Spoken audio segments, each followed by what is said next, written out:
पण वेळेची जरा खेचाखेची सुरू आहे। त्यातून मध्येच पाऊस येतो, कालचा आपण पाहिलं। आणि वसंतरावांना मी विनंती केली, कमल किशोरजी तुमचं सुद्धा स्वागत करतो, सगळ्यांचं स्वागत करतो मी। त्यांना की माझे सर्व शिवसैनिक तुमच्या विजयासाठी अथक प्रयत्न तर करणार आणि तुम्ही विजयी तर नक्की होणारच आहात, पण वेळेची थोडीशी ओढाताण लक्षात घेऊन आपण जर का प्रेस कॉन्फरन्स घेतली तर बरं होईल। आणि वसंतरावजी आपण सुद्धा मोठ्या मनाने त्याला मान्यता दिली, त्याच्याबद्दल धन्यवाद देतोय। साधारणतः 19 साली देशात किंवा राज्यात पहिल्या प्रथम महाविकास आघाडीचं सरकार हे स्थापन झालं। मी पहिल्या प्रथम हा शब्द एवढ्यासाठी वापरला कारण काँग्रेस, राष्ट्रवादी आणि शिवसेना हे दोन टोकाचे तीन पक्ष होते, ते एकत्र आले, सरकार स्थापन केलं। त्याचं नेतृत्व माझ्याकडे होतं। मला 2.5 वर्षामध्ये काँग्रेस असो, राष्ट्रवादी असो, सर्वच मित्रपक्षांनी अत्यंत उत्तम सहकार्य केलं। मधल्या काळामध्ये जी गद्दारी झाली ती गद्दारी झाली नसती तर आज सुद्धा हे सरकार महाराष्ट्राला खूप पुढे घेऊन गेलं असतं। आता मात्र पहिल्या प्रथम आम्ही एकत्र येऊन निवडणुका लढतो आहोत, कारण हे सरकार असं होतं की निवडणुका आम्ही वेगळ्या लढलो होतो आणि सरकार स्थापन केलं होतं। अत्यंत चांगला ताळमेळ जसा त्यावेळेच्या सरकारमध्ये होता तसाच अत्यंत चांगला ताळमेळ आत्ताच्या आमच्या या निवडणुका लढण्याच्या प्रचारामध्ये दिसून येतो आहे। मी काल परभणीची सभा घेतली, परवा वर्धा आणि अमरावतीमध्ये सुद्धा दुपारची सभा होती, ती हॉलमध्ये घ्यावी लागली आणि बाहेर मंडप टाकण्यात आला। एकूणच काय की सगळीकडे सर्व मित्रपक्षांचे कार्यकर्ते हे जोमाने आणि एकदिलाने महाविकास आघाडीचे उमेदवार जिंकून आणण्यासाठी प्रयत्न करतात। आणि मला खात्री आहे की जिथे जिथे काँग्रेसचे उमेदवार आहेत त्यांची निशाणी हात आहे, राष्ट्रवादीची आहे त्यांची निशाणी तुतारी आहे, आणि शिवसेनेची मशाल तर जणू काही ह्या आपल्याच निशाण्या आहेत। अशा पद्धतीने सर्व मित्रपक्षांचे कार्यकर्ते हे अत्यंत प्रामाणिकपणे त्या मतदारसंघात काम करतात आणि एवढी एकजूट, एवढी एक जिन्सीपणा आल्यानंतर विजय हा निश्चित असतो। एकूण जर का तुम्ही पाहिलं तर देशामध्ये हुकुमशाहीच्या विरुद्ध एक लाट उसळलेली आहे आणि सगळ्यांच्या मनामध्ये भीती आहे की हे घटना बदलतील, हे संविधान बदलतील, आणि गेल्या काही वर्षातली त्यांची वाटचाल ही तशीच दिसते। म्हणजे वसंतराव, मला या प्रचाराच्या दरम्यान काही शेतकरी भेटतात, कारण ग्रामीण भागामध्ये शेतकऱ्यांमध्ये मोठा असंतोष आहे आणि शेतकऱ्यांना विचारण्याची गरज लागत नाही। शेतकरी आता स्वतःहून समोरून येऊन सांगतोय की यावेळेला आमचं मत महाविकास आघाडीला आहे। म्हटलं का तुम्ही एवढ्या निश्चयाने आता का उतरलेला आहात?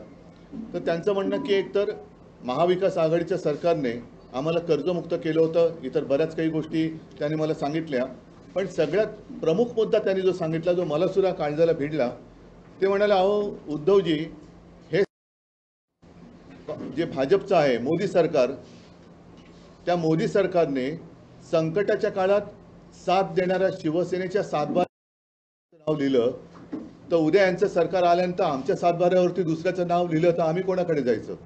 म्हणजे आता त्यांना ही भीती वाटायला लागले की ज्या मोदीजींनी इथूनच नांदेडमध्ये आले होते का आणखीन कुठे शिवसेनेला नकली सेना म्हटलं, मग ते बोलले तुमच्या नावावरचा सातबारा, त्या सातबाऱ्यावरती खाडाखोड करून निवडणूक आयोगाच्या माध्यमातून यांनी सातबाऱ्यावरचं नाव बदललं, उद्या आमचा सातबारा खोडला आणि त्याच्यावरती दुसरं उपऱ्यांचं नाव लिहिलं तर आम्ही काय करणार? म्हणजे हा आता सातबारा बदलण्याचा एक जो धोका आहे हा शेतकऱ्याच्या लक्षात आलेला आहे। म्हणजे तुमच्या ते म्हणाले की तुम्ही एवढे सहकारी कठीण काळामध्ये तुम्ही त्यांच्या सोबत राहिलात आणि तुमच्याशी जर हे असे वागले असतील आणि वागत असतील आणि तुम्हाला आता नकली म्हणत असतील तर उद्या आम्हाला हे नकली शेतकरी म्हणतील, आमचा सातबारा चोरतील, आमची जमीन चोरतील आणि आम्ही काय करणार? कारण दात कोणाकडे मागणार? तर हा एक मोठा धोका हा त्यांच्या मनामध्ये दिसतोय। म्हणजेच काय की एकतर संपूर्ण 10 वर्षाचा नाकर्तेपणा यांचा समोर आहे, त्याच्यानंतर यांची हुकुमशाही, जसं सुरतेमध्ये एक जादू झाली आणि भाजपचा उमेदवार जिंकला, ही अशी जादू जादू जादू करायला लागले तर आम्ही आणि सर्वसामान्य लोक काय शिल्लक राहणार, हा त्या शेतकऱ्याचा प्रश्न आहे. त्याच्याकडे माझ्याकडे उत्तर आहे, ते म्हणजे महाराष्ट्रामध्ये महाविकास आघाडी आणि देशामध्ये इंडिया आघाडी. तर अशा पद्धतीने ही निवडणूक होते आहे. एक घटना बदलण्याची, संविधान बदलण्याची भीती ही सर्वसामान्यांच्या मनामध्ये खोलवर रुजले. कारण यांनी गेल्या संसदेच्या अधिवेशनात समोरचे विरोधी पक्षाचे जवळपास 150 खासदार हे निलंबित करून आपल्याला पाहिजे तसं मनमानी करून काही कायदे हे पारित करून घेतले. म्हणजेच काय की हम करे सो कायदा. तर आता याच्या विरुद्ध सगळी जनता एकवटलेली आहे. म्हणून वसंतरावजी, तुम्ही आणि संपूर्ण महाराष्ट्रातलेच, मला तर असं वाटतं की कदाचित 48चे 48 खासदार निवडून येतील. तर आणखीन तुम्हाला काय विचारायचं सांगा. राज्य बँक गैरव्यवहार प्रकरणात अजित पवार आणि सुमित्रा पवार यांना क्लीन चिट दिलेली आहे. काय वॉशिंग मशीनची जाहिरात आहे ना ती. एकीकडे तुमची सुरक्षा व्यवस्था जी आहे ती कमी करण्यात आली, परंतु आता पार्थ पवार यांना मात्र बायप्लस दर्जाची. हो, मला कळलं. रॉकेट लॉन्चर, रणगाडे वगैरे वगैरे काय काय देतात त्यांना. आणि हेच झालेलं आहे. त्यांचे सगळे जे काही त्यांच्या आजूबाजूला असलेले गद्दार लोक आहेत, अगदी साधे म्हणजे कोणाचं मी कामामुळे त्यांना मी कोणाला कमी लेखत नाही, पण अगदी घरामध्ये काम करणाऱ्यांसुद्धा Z+Y+Y झेड ही काही दिले. आणि बाकी सुरक्षा, सर्वसामान्यांची सुरक्षा ही वाऱ्यावर पडलेली आहे. महिला सुरक्षित नाही आहेत. अगदी सलमान खानच्या घरासमोर सुद्धा गोळीबार होतो आहे.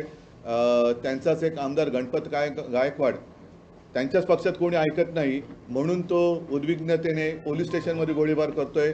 तर सुरक्षा वाऱ्यावर पडलेली आहे. सर्वसामान्यांची सुरक्षा वाऱ्यावर आहे. आणि यांच्यासोबतचे गद्दार आहेत, त्यांना मात्र ते कडेकोट बंदोबस्तात ठेवत आहेत. आता त्या सुरक्षेचा खर्च कोण करतंय, हा एक प्रश्न आहे. म्हणजे सर्वसामान्य माणूस ज्याची सुरक्षा तुम्ही उघड्यावर टाकले, त्याच्याकडनं कर घेऊन तुम्ही गद्दारांची सुरक्षा करतात. लोकसभा निवडणूक बिनशर्त होते आहे. नेमकं लोकशाही हुकुमशाहीकडे जाते का? जसं आपण उल्लेख केला, सुरतमध्ये जी परिस्थिती झाली नक्कीच जाते. आणि सुरत हे काय केंद्र मला कळत नाही. गद्दार पण पहिले सुरत त्यांना सुरक्षित का वाटली? ज्या आमच्या छत्रपती शिवाजी महाराजांनी सुरत लुटली होती, ती सुरत महाराष्ट्र का लुटते? महाविकास आघाडी एकत्रित प्रचार करते, मात्र हा का आता चाललंय ना, एक अपवाद आहे तो सांगलीचा. विशाल पाटील, पण तो महाविकास आघाडीचा नाहीये. त्यांनी बंडखोरी केलेली आहे आणि मला वाटतं काँग्रेस त्यांच्यावरती कारवाई करेल. पण नांदेडमध्ये अशोक चव्हाण भाजपामध्ये गेले, त्यानंतर इथं महाविकास आघाडीवरची सूट घेतली जातं. अशोक चव्हाणांचं भाजपात जाण्याबद्दल तुम्हाला काय वाटतं?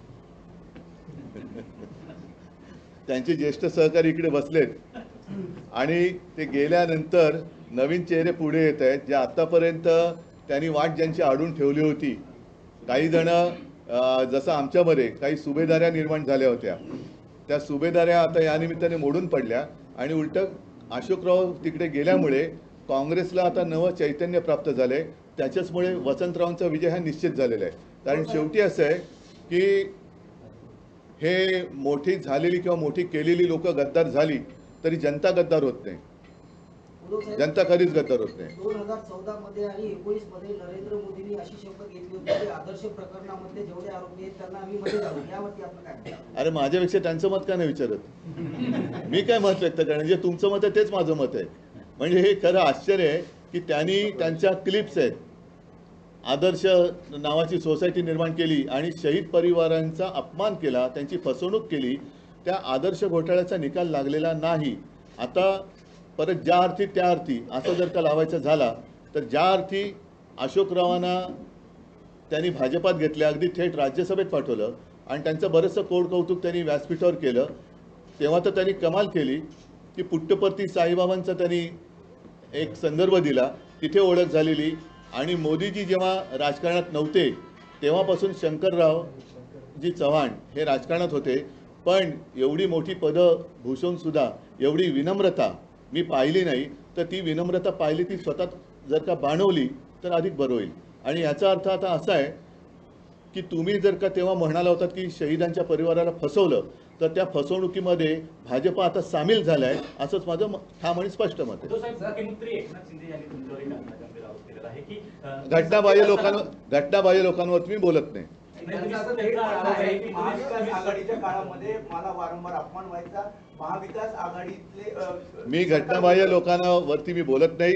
त्यांना जसं सकाळी स्क्रिप्ट येतं ते कणून कणून बोलतात आणि कणून असं जे बोलतात ते कणून कणून म्हणजे कुंतत कुंतत बोलत असतात ते. भाजप नेत्यांना काही जेलमध्ये टाकण्याचं तुमच्यावर त्याच्यावरती संजय राऊत यांनी काल अत्यंत उत्तम उत्तर दिलेलं आहे आणि ते उत्तर मला वाटतं तुम्ही काल माध्यमांनी दाखवलं असेल, नसेल तर कृपा करून दाखवा. उद्धव ठाकरे यांचे संतुलन बिघडले असे मुख्यमंत्री हा? म्हणाले. उद्धव ठाकरे यांचे संतुलन बिघडले असे मुख्यमंत्री म्हणाले. मी घटनाबाह्य लोकांवरती बोलत नाही आणि लोक त्यांना काय म्हणतायत हे जनतेत गेल्यावरती त्यांना कळते. महाआघाडीच्या किती जागा येतील महाराष्ट्रात? 48. आम्ही सगळ्या जागा लढवतोय आणि सगळ्या जागा जिंकण्याच्या ईर्षेने आणि जिद्दीने लढवतोय. आणि एकूण जो असंतोष लोकांमध्ये पाहिला आणि लोकांच्या मनामध्ये जी भीती, मी पुन्हा सांगतो, शिवसेनेच्या सातबाऱ्यावरती त्यांनी गद्दारांचं नाव लिहिलं, तसंच शेतकऱ्याच्या सातबाऱ्यावरती दुसरं कोणाचंही ते नाव लिहू शकतील, ही भीती आता शेतकऱ्याच्या मनामध्ये भरलेली आहे. एक तर शेतकऱ्याला तुम्ही काही दिलेलं नाही आहात, त्याला हमीभाव देत नाहीत, त्याला पीक विमा देत नाही, हे सगळे प्रश्न आहेत. पण उद्या आपली जमीन सुद्धा हे लुटतील आणि सातबाऱ्यावरती भलत्याचं कोणाचं नाव लिहितील, ही भीती आता शेतकऱ्याच्या मनात आहे. ठीक आहे, मी परत एकदा ज्या कामासाठी मूळ आलो होतो ते म्हणजे वसंतरावांसाठी, आणि मी तमाम नांदेडकरांना हात जोडून विनंती करतोय की यावेळेला जरा मी आपली माफी मागतो, कारण प्रचाराच्या सभेला मी येऊ शकलो नाही. मात्र जसं तरुणाच्या काळामध्ये मी फेसबुक लाईव्ह करत होतो, ज्याच्यावरनं माझ्यावरती टीका झाली, हरकत नाही, पण महाराष्ट्रातल्या जनतेने मला साथ दिली होती, तसंच आज चॅनलच्या माध्यमातून मी तमाम नांदेडच्या जनते